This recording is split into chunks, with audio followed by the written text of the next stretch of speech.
Welcome. I'm Eric Fleming, host of A Moment with Eric Fleming, the podcast of our time. I want to personally thank you for listening to the podcast. If you like what you're hearing, then I need you to do a few things. First, I need subscribers. I'm on Patreon at patreon.com/A Moment with Eric Fleming. Your subscription allows an independent podcaster like me the freedom to speak truth to power and to expand and improve the show. Second, leave a 5-star review for the podcast on the streaming service you listen to it. That will help the podcast tremendously. Third, go to the website, momenteric.com. There you can subscribe to the podcast, leave reviews and comments, listen to past episodes, and even learn a little bit about your host. Lastly, don't keep this a secret like it's your own personal guilty pleasure. Tell someone else about the podcast. Encourage others to listen to the podcast and share the podcast on your social media platforms because it is time to make this moment a movement. Thanks in advance for supporting the podcast of our time. I hope you enjoy this episode as well. The following program is hosted by the NVG Podcast Network.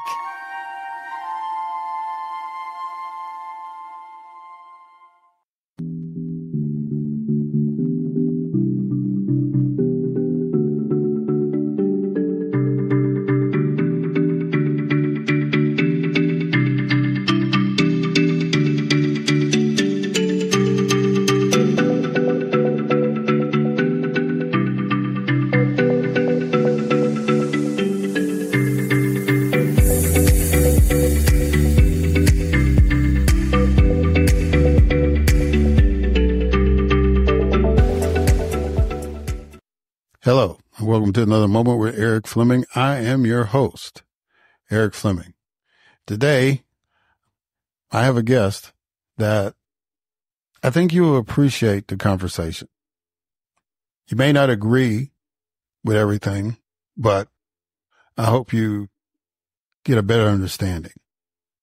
And I hope it sets an example of how we're supposed to have discussions in this country. So I'm really, really excited for this. And I really hope that y'all appreciate it as much as I appreciated this guest coming on. And yeah, I think this is going to be a good show. So without any further ado, let's get it started with a moment of news with Grace G.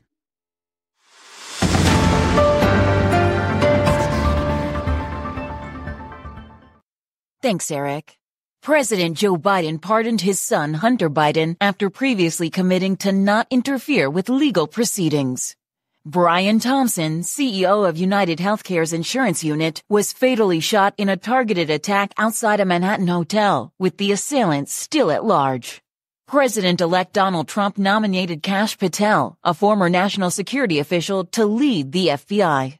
Chad Chronister, a Florida sheriff nominated by President-elect Trump to lead the DEA, withdrew his candidacy amid criticism and concerns over the responsibilities of the role. The U.S. Justice Department reported that the Memphis Police Department uses excessive force and discriminates against Black individuals. Walmart is revising its DEI policies amid a conservative backlash against woke initiatives, joining other major companies that have scaled back or eliminated similar programs.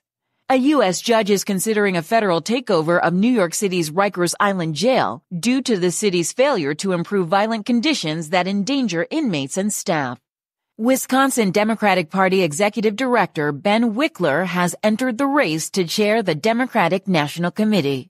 South Korean lawmakers demanded President Yoon Suk-yeol's resignation or impeachment after his abrupt martial law declaration sparked chaos and a standoff with Parliament. French lawmakers passed a no-confidence vote against Prime Minister Michel Barnier, a move that jeopardizes the government's ability to manage a substantial budget deficit. The United Nations is seeking $47 billion in aid for 2025 to support 190 million people in crisis, despite facing unmet needs from prior appeals. Black Friday retail spending in the U.S. saw minimal growth in physical stores at 0.7%, while e-commerce sales surged by 14.6%. And the U.S. Postal Service reported delivering over 99.2 million ballots for the November election, with a high success rate. I am Grace G., and this has been A Moment of News.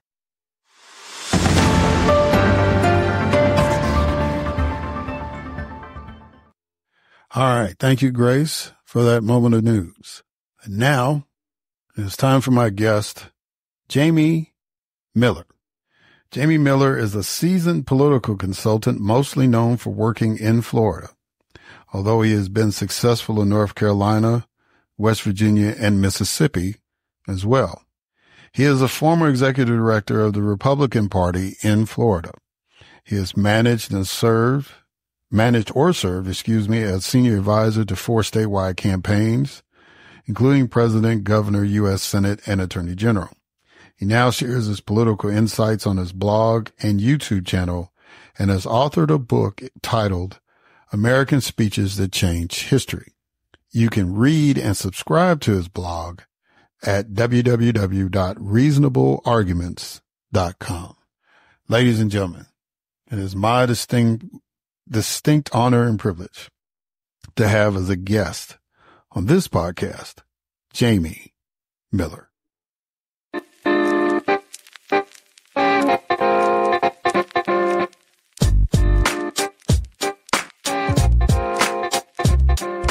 All right. Jamie Miller. How you doing, sir? You doing good? I'm doing better than I deserve. Well, that's all of us, if we really are honest about it. Well, first of all, thank you for coming on. So I've had a couple of guests on to kind of dissect what happened in the election.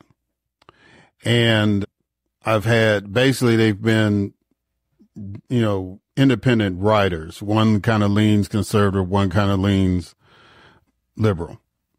And so, but you have a unique history. And so I wanted to get your take on it because I think it's important for my listeners to kind of get a sense.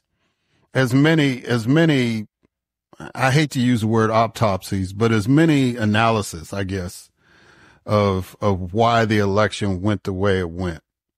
But before I do that, what I normally do with a guest is offer a quote to them and let them respond to it. So your quote is really, really simple. It says, "You are your ceiling." What does that quote mean to you? It's funny. On my dry erase board, I have that exact quote.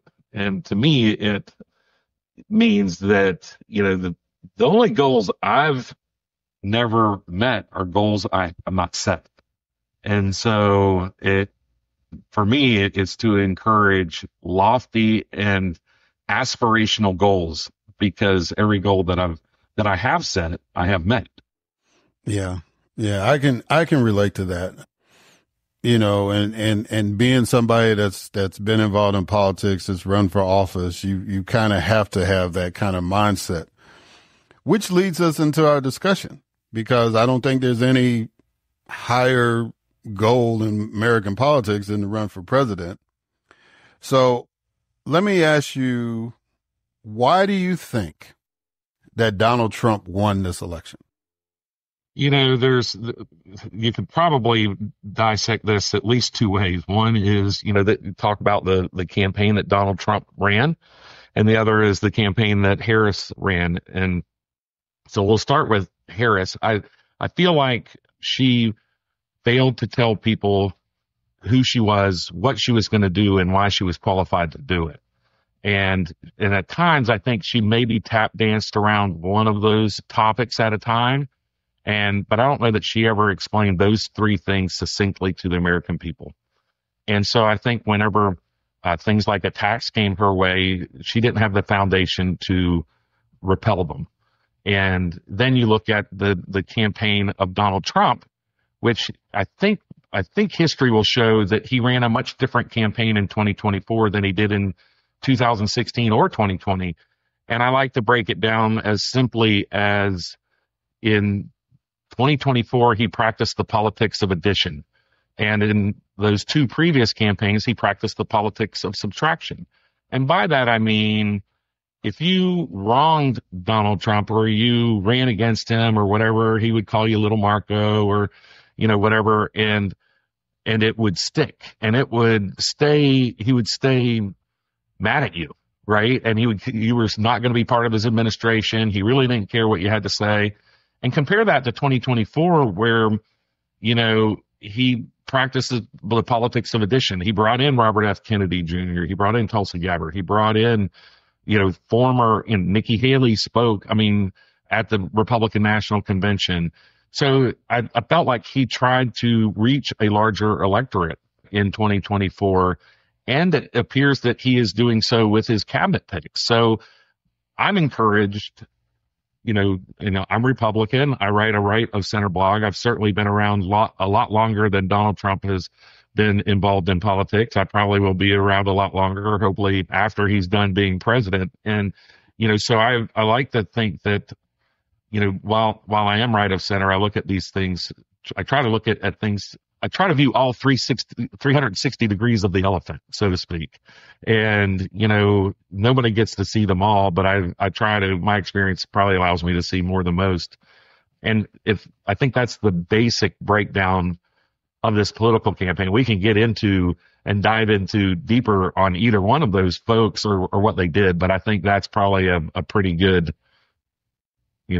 top line analysis of Harris's failures and how Trump was able to build a coalition that helped him win.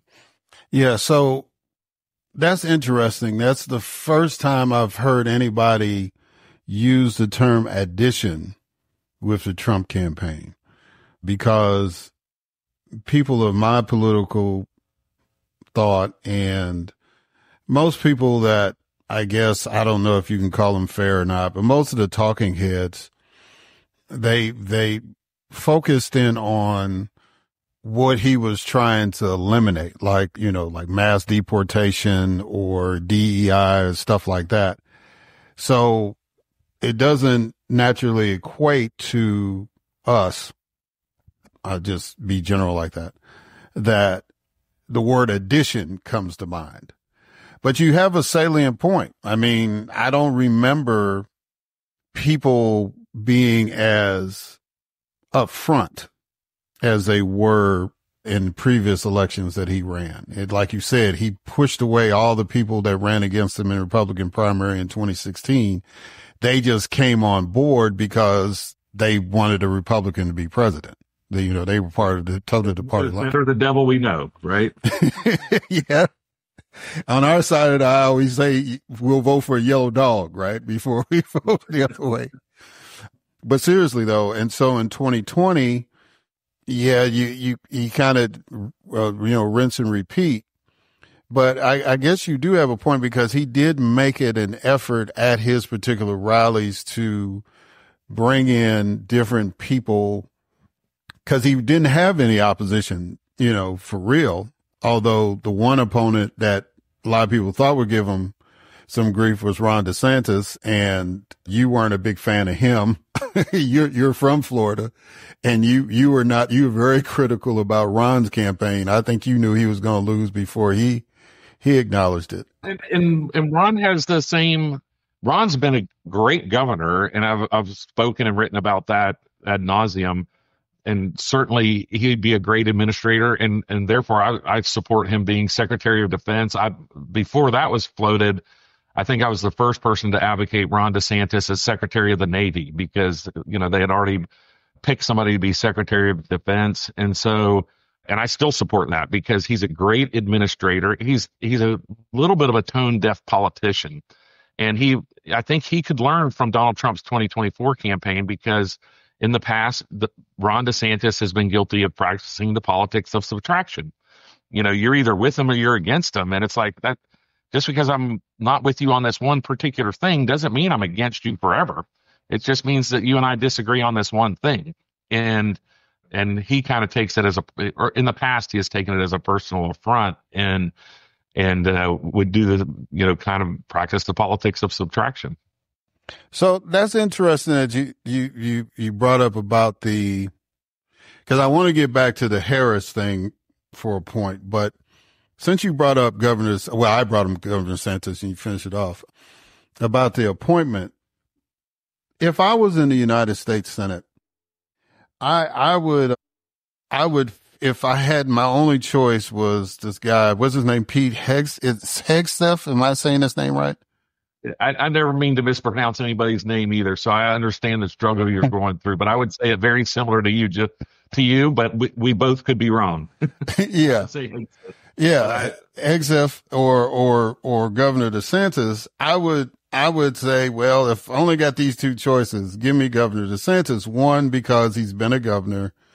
Two, he served in the military, and three, he's been a congressman. So he understands the diet. Can I add a fourth one to that? Okay. You know, he faced extreme hardship on several occasions with these hurricanes. You know, when the government came in and the hurricane last year, I forget which one it was, came and knocked the bridge out between the mainland of Lee County and Sanibel Island, which I'm sure a lot of people know about in Southwest Florida. And they said, "Oh, it's going to take 4 months to rebuild this bridge." DeSantis says, "Listen, when I was in the service, it didn't take us 4 months to build a bridge. We built them in days, and we put huge trucks across them in days. And we're going to build that bridge in 3 days." And he did. He's like, "We're not going to mess with the bureaucracy. We're not going to do this. Our people need this bridge working to get goods and services to people out on that island." And he did. And he did that time. There's numerous dozens of examples of Florida communities that were suffering due to hurricanes through, means of no government. It's not politics. It's not partisan. A hurricane hits Republicans, Democrats, poor and rich, and he didn't care. He, if you need help, we're going to send help, and he planned the help, so I think, that I would add that as a fourth reason for him to be would consider him a great administrator of whatever department he would be, honored to be picked, I think. Yeah. And then I was going to flip it and say that Hegseth I should say, would fall in the line of somebody that you would stick in as the Secretary of the Army rather than put him in the top position. And I would not say that Ron DeSantis's governorship is great, but I do get your sentiment. And since you are in Florida and you are a Republican down there, I would understand why you would kind of hold them to a different standard. But like I said, if it came down to it, I think, and I don't know why President-elect Trump did not push DeSantis out there, although I guess this other guy, they have a history together. And so I think he looks good on TV. So I guess maybe that was what the deal was. I don't know. But let's get back to the Harris thing. So one of the things I was talking about with, the other guests, and one of the big criticisms was the fact that she kept saying she stayed within her talking points. And, as a candidate, myself, I had the privilege of running for U.S. Senate twice. It was like you're in a different audience and all that. But the difference between me and her is that I wasn't going to get national coverage every day. So it wasn't like every time I turned on the TV, I was going to hear the same speech, or people weren't going to hear the same speech from me because they weren't covering like that. But in her case, so when she got asked, why do you do that? And she said that was discipline. What's your pushback on that? I felt like she probably did run what would be considered a disciplined campaign against Trump in the past has run pretty undisciplined campaigns. And so I think the goal there was for her to be seen as a more disciplined candidate than Donald Trump. The problem for her became that Donald Trump's campaign actually turned out to be pretty disciplined.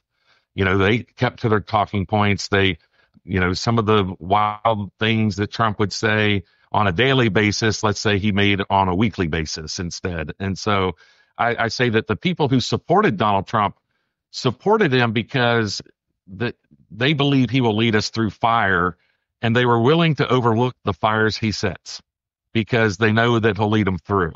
And so, I know that that's not a sentiment for everyone, but that I think is kind of a good synopsis of people who supported Trump, is that, hey, he got the job done, and yeah, he sets a couple of these fires, but he fixes them. And and Harris was dealt some bad cards. Everybody on her side can complain, oh, she only had 100 days. Well, if you had a real primary, maybe she would have had, an establishment, a more established, campaign and foundation to run. But, she was the vice president. She went after it when he decided to get out and became the nominee. And then, almost unexplicitly, she decided not to, I wrote a Substack that I said, there's three phases of Kamala Harris early in the campaign. It's excitement, relief, and regret. And I wrote that during the excitement phase. And she never captured that excitement truly. Like, she could have rode that wave of momentum, but you remember, like, around Labor Day, conservatives really started talking about, like, why won't she sit down for an interview? Like, why is she hiding from the press? And so she, by not sitting down for an interview or not going before the press, she squandered that excitement phase. And quite frankly, this race was close enough. If she could have spread that excitement phase out probably just another 10 or 12 days, she probably wins this race. But she I felt like she squandered the opportunity that was given to her, because there was certainly a lot of excitement going into and out of the Democrat National Convention about her candidacy. And then, she faltered, and so now she was given a bad deck of cards, because they kept saying things like, oh, the economy's in great shape. And while that, from an economic standpoint, if you have an economist talking to you, those numbers would say, oh, the economy's on a better place than what it was, during the inflation years. But people, people who, you're going down to buy groceries, and a box of cereal is now $7.99, or the family size is now $8.99 when it was, $3.99 or $4.99 in the past. And, and so people are still, even though, quote, inflation was down, prices are not. And people and wages did not grow with inflation. Oftentimes, wages have grown with inflation in the past. And so she was facing kind of this double speak. And then in August, when I think she had trouble, when the Department of Homeland Security said that there's 300,000 children lost that are unaccounted for, unaccounted for children in the United States. And they said that they didn't know if they were alive, sex trafficked, enslaved.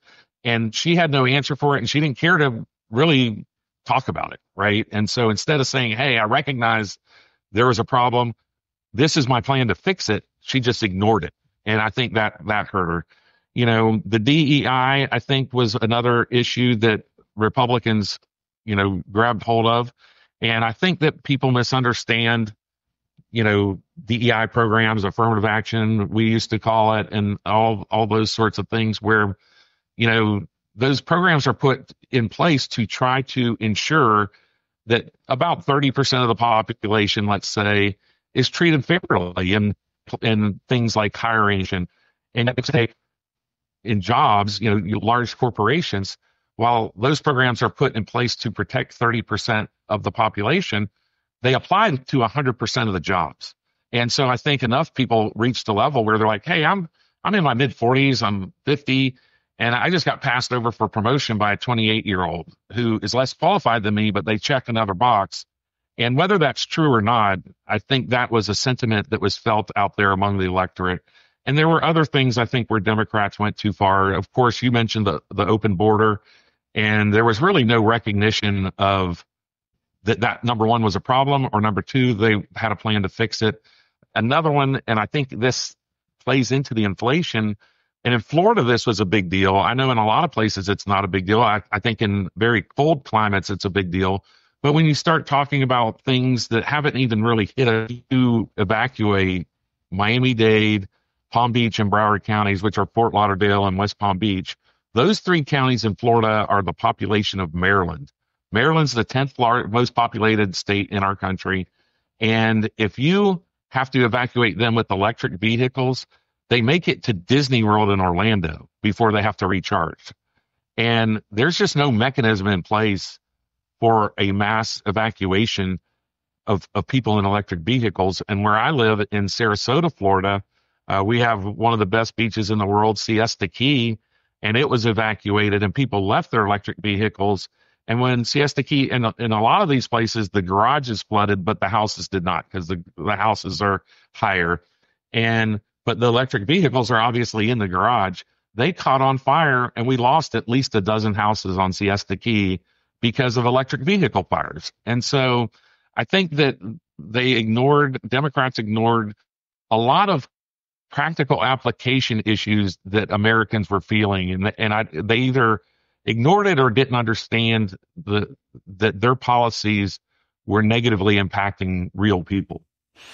Yeah. And so, Jamie, you just broke news because that's the first I had heard about that phenomenon about the electric cars and the flooding and all that kind of stuff, and that kind of exacerbates what's going on in Florida. And we'll have to come back at another time to talk about that as far as the insurance and all that goes.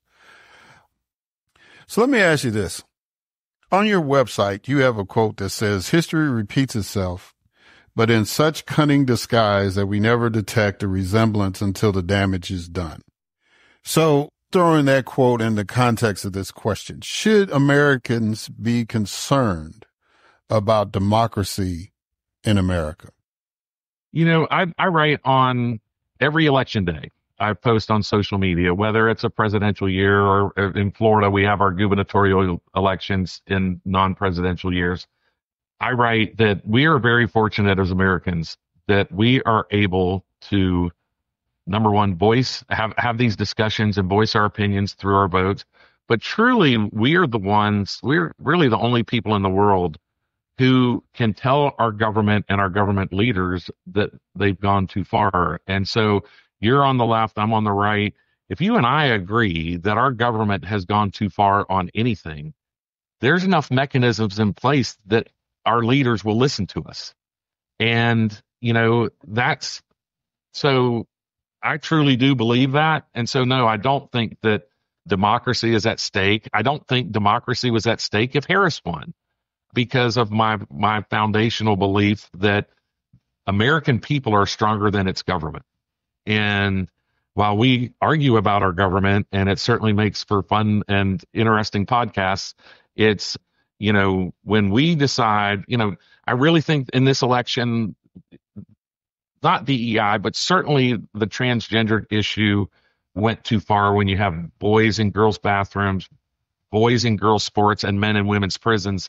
And I think that particularly on that issue, the American people said, this has just gone too far. This is not what we want. And, this is really the tail wagging the dog. And, while our system's based upon conducting the will of the majority while protecting the rights of the minority. And while our history hasn't always been great in the aspect of protecting the rights of the minority, we, strive to live to that standard.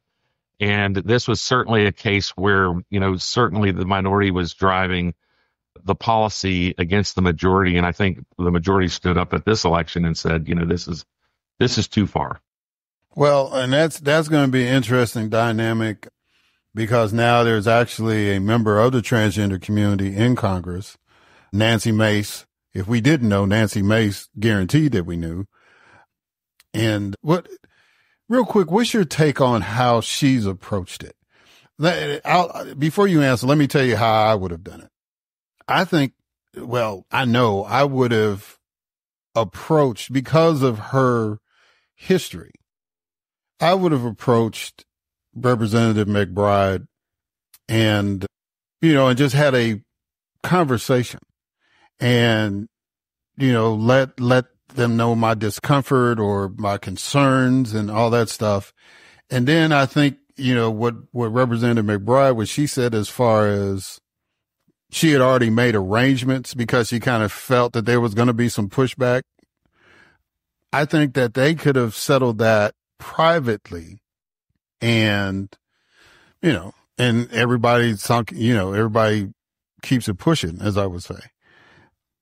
I guess based on what you just said, as far as how the electorate responded, that Representative Mace is taking advantage of that. I just don't think that was the right way to do it. But what, you're a strategist. What's your take? Yeah. I mean, my advice for me and for Representative Mace may be two totally different things depending on what her goals were. I think Representative Mace used that moment to try to, elevate her profile, and she did that. And so like I said, my Substack, YouTube, those are all called reasonable arguments because I agree with at some point we have to have more discussions like you and I are having today.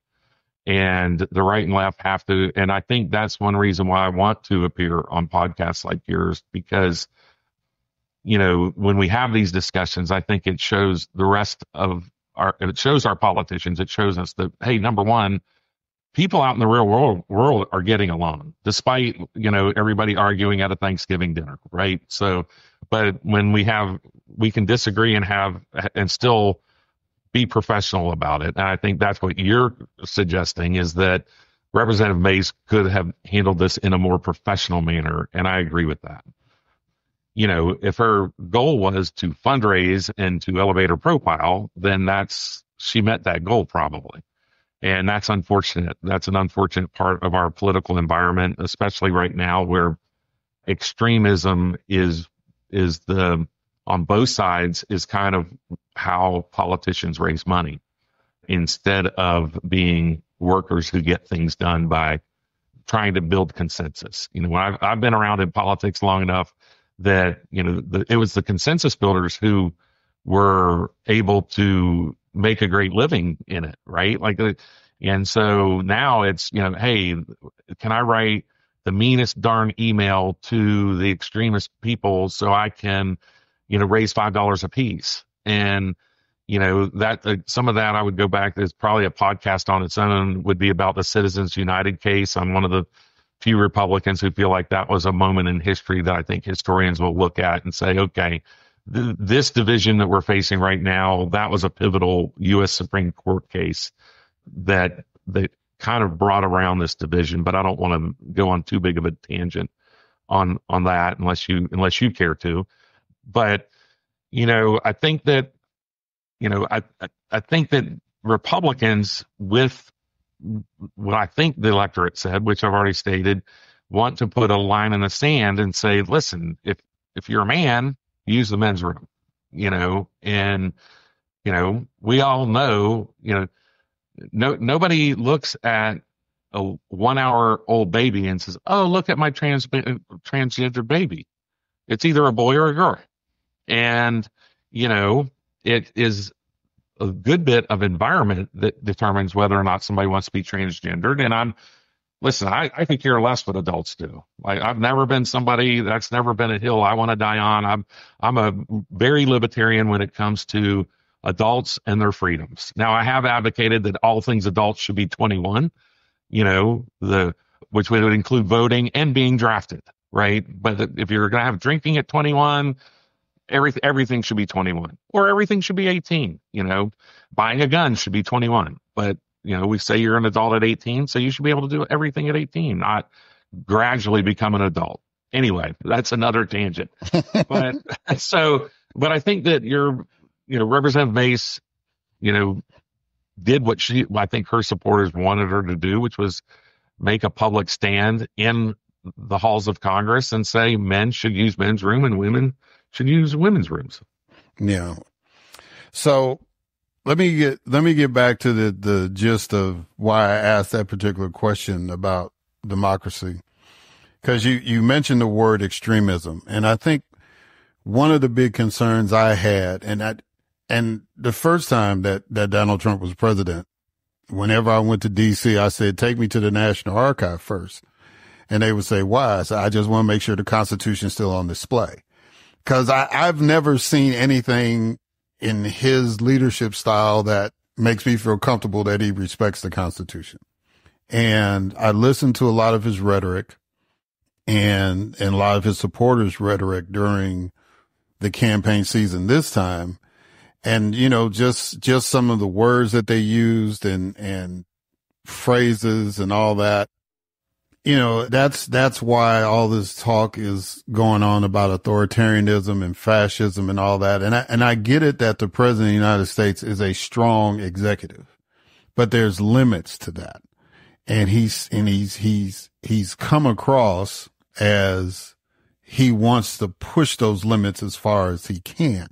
That's why I asked the question about democracy. I'm hopeful too that the people will have the final say, but I'm also a student of history and I've also observed what's going on in other parts of the world, and the people's best intentions sometimes fall short. So that's why I asked that question. But you think that the American people are going to be more resilient and we'll be able to keep this democracy? Well, we have elections every 2 years that impact the president. And I don't want to say that, you know, oh, Donald Trump can't get anything done, you know, but when, you know, Donald Trump is in his last term as president, and, you know, we know that Congress is going to be separated by the U.S. House is going to be separated by about 4 votes. There's almost, I haven't really double checked it, but it's about the same majority, 4 votes in the U.S. Senate. Although there's, you know, a quarter of the people in the U.S. Senate. And so, you know, we're going to, you know, Donald Trump's going to try to move as fast as he can. And, you know, there will be bumps along the road. And I think he has to be very strategic about what he tackles publicly, you know, and how he tackles it. Because when his team's looking at, oh, well, he's going to be president for 4 years, this window is only 2 years long. Because if Democrats take the House, and that's normally what happens, is that, you know, Americans say, oh, you know, we've had enough of the top, you know, and we're going to switch, you know, we're going to have a little bit more balanced government by, you know, having, you know, more Democrats in the U.S. House in the midterm. And it works just the opposite when a Democrat's president. So, you know, so I think he has a very short period of time to try to get, you know, like we start talking about all the rhetoric of the campaign, you know, there's a lot that he wants to do, but he has a very short time to do it. He's going to have to decide what are his priorities. You know, is the priority to eliminate the Department of Education, or is the priority to, you know, round up 10 million illegal immigrants and deport them? My guess is, you know, the 10 million is probably a huge lift, you know, and something that Americans will not, the reality of that will be greater than the political will to do it. And not that there aren't Americans who want it done, but I just think when people start seeing people in their community, the owners of their restaurants, you know, their friends' kids, the kids who are their friends of their kids, you know, being deported, and I think, you know, attitudes that on that particular issue can change very quickly. You know, so he has to decide what his priorities are and what, number one, he can accomplish in a very short period of time, and how much political, you know, capital he's willing to utilize to get those things done. Yeah. So there's a couple more questions I want to ask you while I got you. But one just came to mind as I'm sitting up here thinking about the African American community, the community I'm from. And a lot of people were very dismayed with the results. And, you know, there was some idiotic debate about whether Kamala Harris was black or not. And on this podcast, she's black. So, we'll keep that moving. But seriously though, I think, there's a major concern because you mentioned about the Department of Education and I think there's a major concern about how the conservative movement views Black people.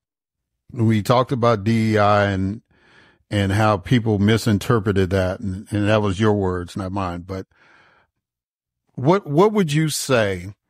This is your moment to speak to Black folks. What would you say to them to assuage their fears about this administration and the conservative movement? Yeah, I think that, I think we all want the same things. We want a good economy, we want safe streets, and we want good education for our children. I mean, I think those are probably three major things that everybody wants. And, we may see things a little differently on how to get there. And, I believe, when it comes to specifically education, that the money should follow the child. We have, in Florida, we have 67 counties. We have 67 administrations to administer our local schools. And I'm not saying that should be scrapped or be taken over by the state or federal governments, but all these administrations, when you start talking about that, and you start talking about school buses, which I think are still very much needed in some areas of our country, but some areas, in Sarasota, there's not very many school buses or kids on school buses, so it seems like a redundancy of tax dollars when you have a school bus and a public transit bus, right? And I think there are communities who are trying to rectify those things to save tax dollars, but when you start looking at the amount of money that is spent on education and the amount of money that is spent in the classroom, I think we can do better. And one way we can do better is saying, hey, listen, the money's going to follow the child. So if I don't believe in religion in our public schools, but if you're a religious person and you want to send your child to a religious school, the tax dollars should follow the child. If we're committed as Americans to educating children, which I think we are, I think we agree on, that, that should be a parental decision. And I know that some disagree with that and think that the government can better make those decisions. But, I'm a parent myself. My children are outgrown. I have grandchildren, but I feel like parents should have that choice. And Florida's kind of the proving ground for that. And it's worked out really well. And I think that it's worked out maybe not perfectly, but I think it has worked out well in the African American community. We're very, very new in the phase. I think this year was maybe the first year where truly money followed the child. So it's still, a work in progress. But, my encouragement is that, I don't like to separate our communities and say, hey, we're going to do this or that for a community. I've written my very first letter to the editor in the 1980s was about racism and affirmative action. And at that time, the college admissions was the big deal, right? And so what I said then, and I agree with now, is that racism is going to continue to exist as long as our government continues to separate and ask us about our race and make financial decisions based upon it. And, I don't believe that the government should be asking about our race. And I don't think that the government should be making any decisions based upon race. Whether that's a small business loan or college admissions. In Florida, for instance, we have a rule or law in Florida that a certain percentage of top performers in every high school get to go to college. They must get accepted to college, right? And so instead of saying, oh, well, we're going to have this affirmative action rule, we recognize the fact that, some communities, a rural community, for instance, may not have as much money that they put into education as Sarasota. And so, in Sarasota, we vote to tax ourselves a penny sales tax to put directly into K through 12 education on top of what we get through other means, right? So we do have more money here in Sarasota than a lot of communities. But, in Florida, I think that's a fair way to look at, hey, listen, over in Wauchula, for instance, a little rural community, you might not have the same level of, be able to attract the same level of teachers as Sarasota, Florida. And so we feel like that, I feel like that balances that a little bit better than just saying, oh, we're going to, we have 18% African Americans. We're going to have 18% African American admissions to college, because I think that, quite frankly, takes away from, what if 22% are the smartest of the bunch, right? Like, so you're now saying 4% of African Americans are denied entry. And I just feel like as long as our government is making those decisions based upon race, that, we're going to continue to face some of these problems. Well, Jamie, you passed the conservative position test. That is a true conservative position. So I appreciate you doing that.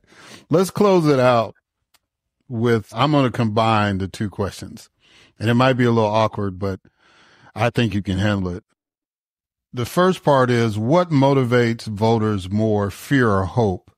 And tying into the next question, what is the future of politics in America as you see it? Oh, okay. All right. I think the difference between fear and hope depends upon the dynamics of the race. I always say elections are about who is running against whom. And, you have a narrative that is built around each candidate. And so, Barack Obama built his narrative around hope, and it worked. It was a moment in time where people were very accepting of that message. His opponent was tone deaf with drill, baby, drill. It was kind of this weird thing. It was like, I'll take hope over, drill, baby, drill any day of the week. Take the candidates out of it, right? And it's very similar with, make America great again. That's like that's a great slogan. Take it, take the man out of the equation, and we can all agree, oh, let's make America great, or make it greater. Let's any number of those words, right? And so I guess the fact that he uses again means that you're saying it's not now, but whatever. So and in Harris's case, I think fear did work with her narrative, because she failed, like I said at the beginning of the show, she failed to say who she was, what she was going to do, and why she was qualified to do it. She kind of said, oh, I'm vice president, so I'm qualified. And, I think Americans, they may not say it, but we also know that we don't know a whole lot of vice presidents who didn't become president. And so we don't know if they're qualified or not. And so just being vice president means you may get the job, but it doesn't necessarily mean you're qualified for the job. And I don't know that she ever made that jump. And so I think the fear tactics did work on her. So I tell people I've run hundreds of campaigns, political campaigns, and I say I've never run a negative campaign. I have clarified an opponent or two. And I think, I say that to be funny, but I mean it true. Like I don't lie about people. I don't go dig through garbage cans. But if somebody's out there saying, hey, I'm pro-gun, and they've done anti-gun stuff, well, then I'm going to clarify that, right? And so, and I think that she had a problem, I think she had a lot of problems. When you look at her campaign, you start getting into the nitty-gritty of it. There weren't a whole lot of Harris people involved with her campaign. There were Obama people, there were Biden people, and then you throw in a few Harris people. And so the dynamics of that it's hard to balance, because you end up with these little warring factions within the thing, where if you look at the Trump campaign, they were Trump people. Like there's no denying that if you were on the Trump campaign, you were for Trump. And so, I think that was one of like, if you're going to do a case study on these two campaigns, I don't think that could not be a chapter in that case study of just how the staffs were built. One was built around the candidate and the other one was built more around maybe ideology, but they weren't really Harris people. I think they all wanted her to win. I think they all did their best work, like I'm not criticizing them that way. It's just that she did not have Joe Biden's 40 years of working in Washington to build a foundation for our government, and so she needed to rely on previous administrations. And I think that may have been part of her downfall. Now, how does that work towards the future? I mean, certainly these podcasts made a difference in the election. And, I think you're going to see more and more people get more and more of their information from, people like yourself who are taking the time and the effort. And, and I appeared on about 50 different podcasts from end of July through the election. And I bet you 47 of them make no money. They're doing it because they love the country. They love the discussion. They love, having their voice heard. And so, and that's why I do it. I do it because I love our country. I'm willing to come on more progressive podcasts, just because I feel like, at some point, I'm not on Fox News. I'm not in the Trump administration. So what can I do to help, bring my expertise, and hopefully, as much as your audience may have disagreed with some of the things I had to say, I hope that they come away with, hey, listen, this is a guy who, we could sit down and have lunch with and discuss some real issues and maybe come to some real conclusions on the best way to move forward. And so I really want to thank you for having me on, and hopefully I didn't dodge your question. No, you didn't. And with the time constraints, even if you did dodge it, I was going to let you slide because I've taken more of your time than I promised you. But I want to double down on that sentiment because the only way that we can guarantee that democracy is going to not only stay but thrive is that we have discussions. People ask me all the time, why don't you get back into running? And I tell them, the last election I ran was in 2008. So that's almost 20 years. It's not like you're going to ask somebody that in a sports, a famous athlete that you like 20 years removed from the game, we need you to come back and play. You know what I'm saying? It's just, it's very similar. It's a different thing. And the politics that I was involved in was more like the discussions we were having. And I don't have time to get into a real war story on the air, but so it's a different feel. And so the gist of what I'm trying to do is to get us back to having these kind of discussions. And we don't have to agree, but we don't have to be confrontational about it. And so, Jamie, I really thank you for coming on and taking the time to do this. And hopefully, I hope you understand that once you've come on my podcast, you have an open invitation to come back. So if you say, your hair's on fire, look, I need to talk about this, we'll get you on and we'll talk about it. So Jamie, thank you for doing this, and happy holiday season to you. Merry Christmas and all that stuff. It's my honor. Thank you. All right, guys. And we're going to catch y'all on the other side.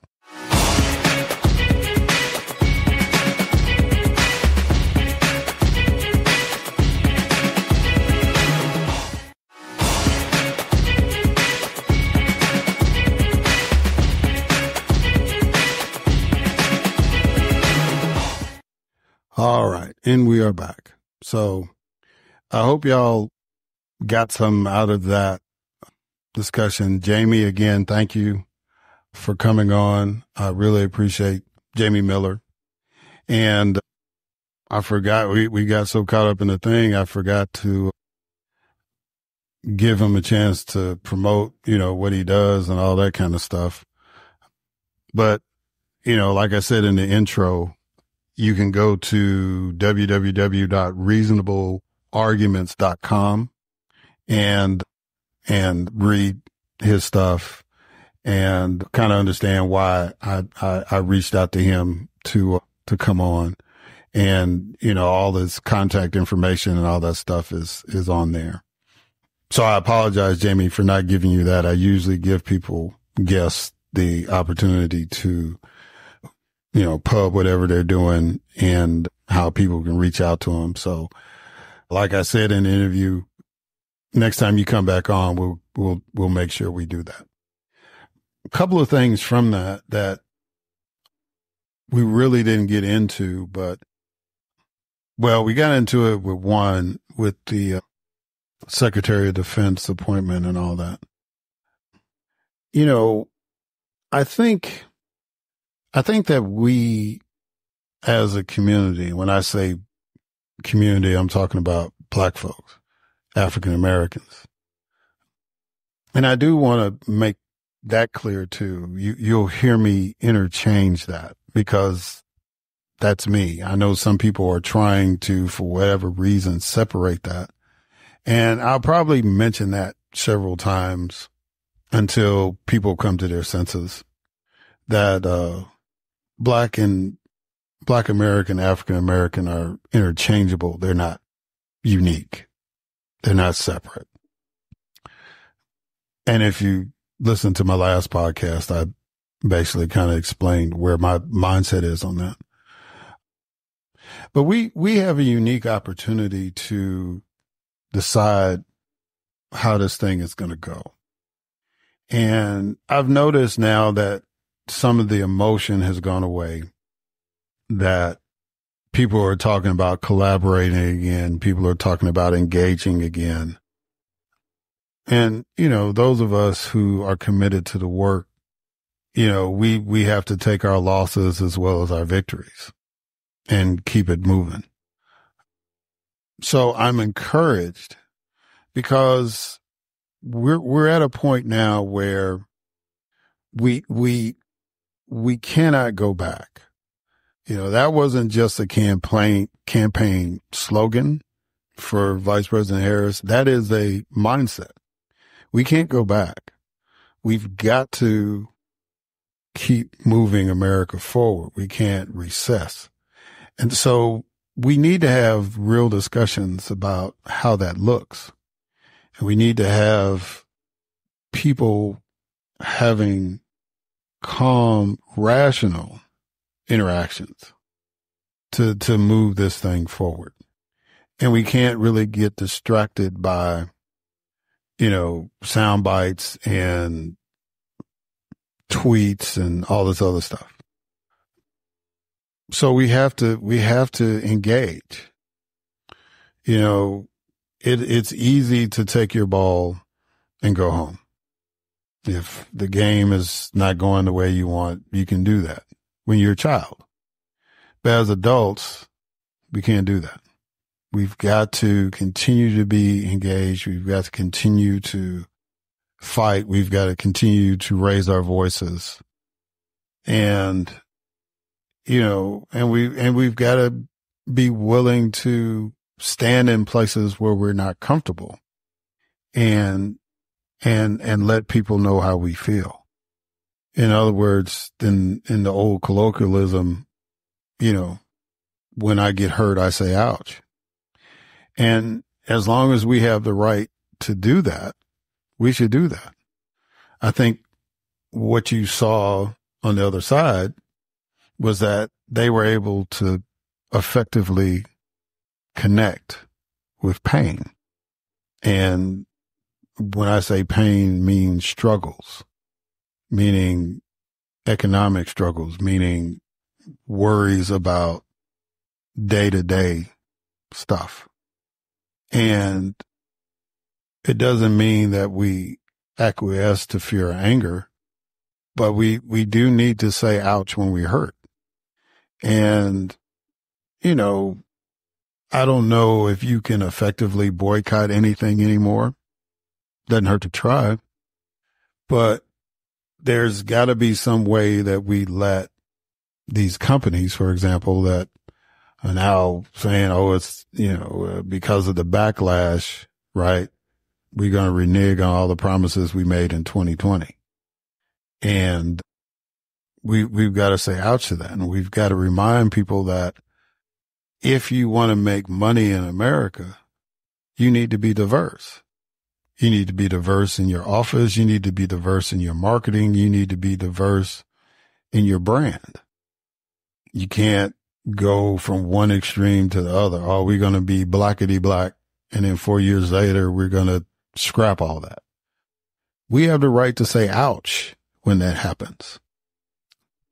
You know, we cannot get caught up in extremism and emotionalism. We have to be rational and we have to be thoughtful. The reason why the civil rights movement was effective because, yeah, it stirred up some emotions as far as images and all that, but it was a rational argument. And it was a rational argument based on the fact that the majority of the population is Christian. And that Christian principle that if we don't work together as brothers, then we'll perish together as fools. Right? I mean, you know, now if you're not Christian, you understand the rationality. Either we work together or we lose together. Bottom line. Whether you played sports or not, you get that concept. Right? So, especially in a team sport. So, you know, I'm not going to try to belabor anything today.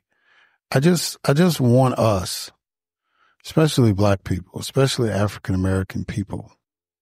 I want you to be engaged. And this may sound like a rerun, but that's going to be a mantra because even if you voted, I need you to be more engaged.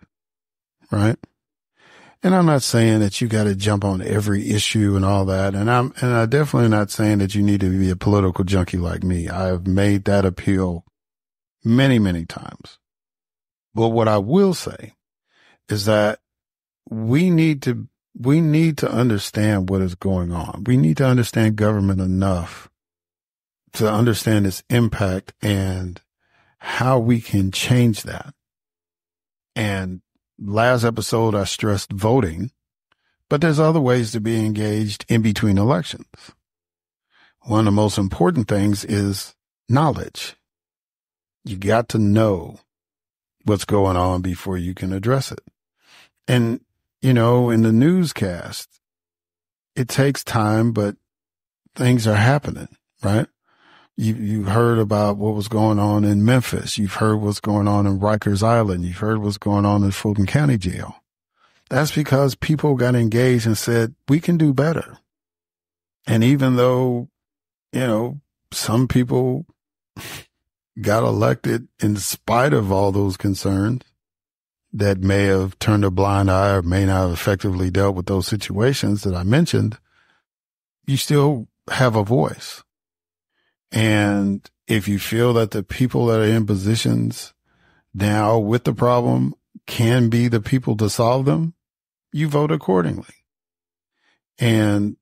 But again, the engagement is an intellectual exercise as much as a physical one. We've got to pay attention to what's going on. Even if you feel that you can't do anything, which I totally disagree. You need to know. You need to pay attention what's going on in your school board. You need to pay attention what's going on at your church. You need to pay attention what's going on in your neighborhood. You need to pay attention what's going on at your job. You need to pay attention what's going on in your city, state, county, and federal government. Because the decisions that those elected officials make will impact you. Even if it's not on the nightly news every day, doesn't mean that it's not happening.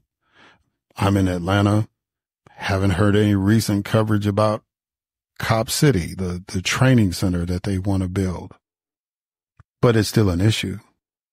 So you have to stay focused. And I know it's hard because we live lives every day. I have a real job. You have a real job. If you're retired, you have a lifestyle. but it's our civic duty is what's going to hold this thing together. If we don't engage, then people will take our silence as approval and do what they want to do. And we don't have the luxury for that. We have to fight. And it doesn't have to be confrontational. That's why I said engagement is the intellectual exercise as well as the physical one. All of us are intelligent beings. Some are more intelligent than others. Some have been more formally educated than others. But on general principle, we're intelligent beings. And so each one of us contributes to how society functions if we choose to do so. You know, there are people that are fighting for their right to contribute more to society, and we need to fight for that, right? Alongside with them. Everybody has a role to play. Everybody. And don't get caught up on how much money you got or how much money you don't have, what side of the tracks you grew up on, what school you went to. If we truly want to live up to the mantle of making America great, of making sure that America lives up to its creed, we've got to engage. And we've got to engage in a civil way. We've got to engage in a thoughtful way. Division is not going to do anything for us. Crabs in a barrel syndrome is not going to do anything for us. We have to be deliberate in our collaboration. And we have to be thoroughly engaged when we do so. You ain't got to be the leader, but I'm going to need your help. Everybody needs to pull their weight. Everybody needs to participate. If all you want to do is vote, okay. Because not voting is not an option to me. Maybe an option to some folks, but not to me. But if that's the bare minimum you want to do, I thank you for that. At least that's an engagement. But in order for us to really, really move this needle, if we really want a country that our children and our grandchildren and our great-grandchildren can live and live abundantly in, then we have to make a commitment to be engaged. And so that's the purpose of this podcast. That's the purpose of other like-minded people like me. It's the purpose of all these different groups that are out here and all these folks, you know, that are out here not necessarily getting all the notoriety and the praise, but they're doing the work.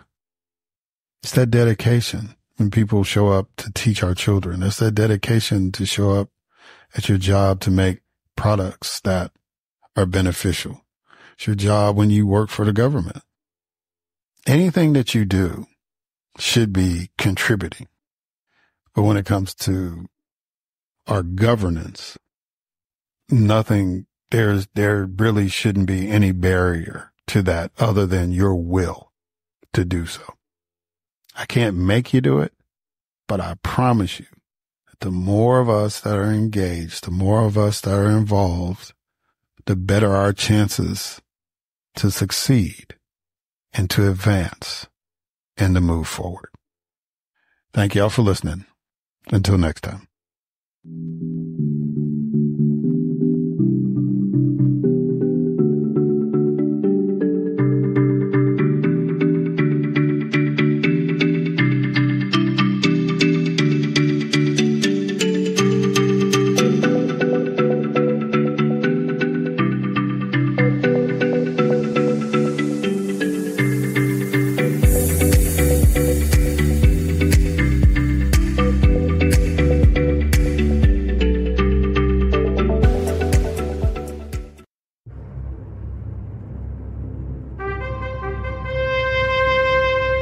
NBG Podcast Network.